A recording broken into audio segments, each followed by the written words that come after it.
What's up, everybody? Stacking Surfer here. Driving on the PCH here in Southern California, and I thought I'd get my camera out and share a little bit of my thoughts on where 2024 is going with the gold and silver prices, and also what's my stacking strategy for the year. Right now, we're going to dive into it, so hit it. Stacking Surfer. Like I'm your best friend. Balances in your bank and stack.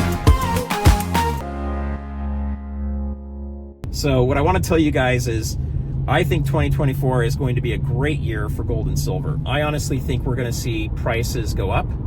I think we're going to see new all-time highs for gold. I think we're going to see silver go up closer to its all-time high. I don't know that we're going to get there yet. But I do think we're going to see some great prices coming forward. I think 2024 is going to be a year to remember. And I think it's going to be one that has a lot of volatility, a lot of ups and downs. So I think there's a lot of things that we still don't have figured out yet for the year. It's obviously just getting started in January. But I think we're an election year, so this may be a year kind of like 2020. We may have some crazy things that happen. There's a lot of talk about black swans and other things like that. I'm going to head into Liberty Coin, and I'm going to look and see what they have. I'm in the process of getting ready for another awesome video to come out to you guys from the beach, where I'm trying to see if I can get people to do something different. Previously, we've looked at chocolate bars. Would they be willing to take a silver bar or a chocolate bar? Which one do they think has more value? Which one would they rather have? And then we looked at Klondike bars on about a 95-degree day, and most people wanted the Klondike bar, even those that understood the real value of silver, which was pretty interesting. That kind of goes to that whole point of you can't eat silver. It's probably a great idea to have food storage. Even though you may have a lot of constitutional silver sitting around, or junk silver, or silver bullion, if SHTF comes, don't expect that you're going to be able to trade your silver in for food. So you need to have your food around too. My guess is you won't be really bartering with silver until things kind of stabilize, and until at least people feel like there's enough food around that they can securely trade. But today we're going to go over here and we're going to see what they have inside. So what I'm hoping to look for is either Morgan dollars, piece dollars, or half dollars that I can take down with me to the beach as well as to the malls.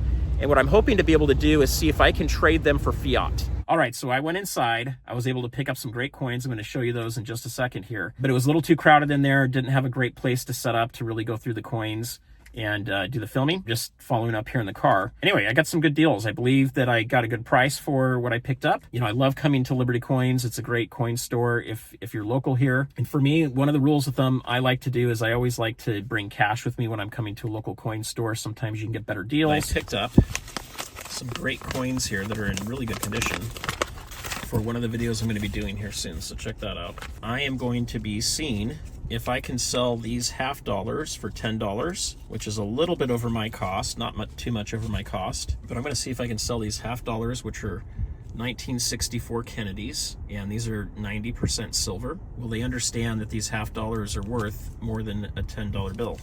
So look at these. These came in great shape here. I don't know, what do you guys think? 10 bucks for these? Is that a pretty good price?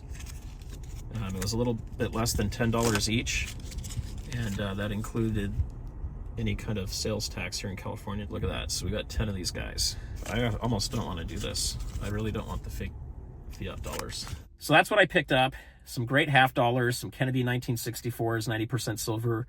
They're not in perfect condition, but they're pretty good. They were just in a pail. I got to pick through them. There were quite a lot of them. I was able to get a great price for them. So if I can buy half dollars that are 90% silver for under $10 a piece, I think that's a good deal for what they're going for right now.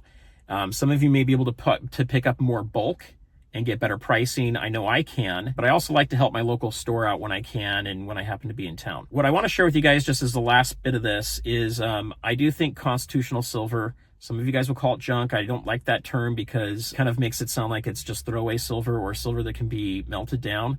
Please don't melt down your constitutional silver. If we get to a point where people are not as excited about it, look for others that are excited to buy it. Don't go melt all this stuff down. They're not going to make any more of it. So let's try to keep it around as long as we can. And I don't know if we're going to have those days again. I think there's so much uncertainty going on in the world now that we're probably going to have more days where people are more concerned about having constitutional silver than unloading it at some point. But who knows? Maybe we'll get a different president in. Maybe we'll have a new economic time that looks really good and we feel like the dollar's strong again. Maybe that'll happen and people will be looking at silver and gold as maybe not as necessary. But in the long run, the dollar is going to continue to run out of steam, guys. It's going to continue to decline. We only have 2% of the original value of the dollar left. Now, that can go for a long time. We're not buying hamburgers at McDonald's for $1 million. You're not going to In-N-Out Burger and buying a French fry, shake, and a hamburger for $1 trillion. So, there's room for the money to continue to debase, but that 2% is not a lot left. So I'm still stacking gold and silver because I believe gold is wealth insurance. I believe silver is real money, and it's also a speculative play. If you guys have looked at the price of silver recently, it is nowhere near the all-time high when so many other commodities and assets have gone up to their all-time high. So I do believe silver is going to surpass that all-time high by quite a bit. I just can't tell you when, if it's going to happen this year, next year, or in 2030, 2032, but somewhere in that range, I very well expect it to go well over $50 an ounce. So for me, I'm stacking it. It's a play for my family for safety, as well as hopefully to take advantage of a market being down and an asset not being so favorable, and being able to play that a little bit. So if you guys like silver, if you like gold, let me know in the comments. And until next time, peace out.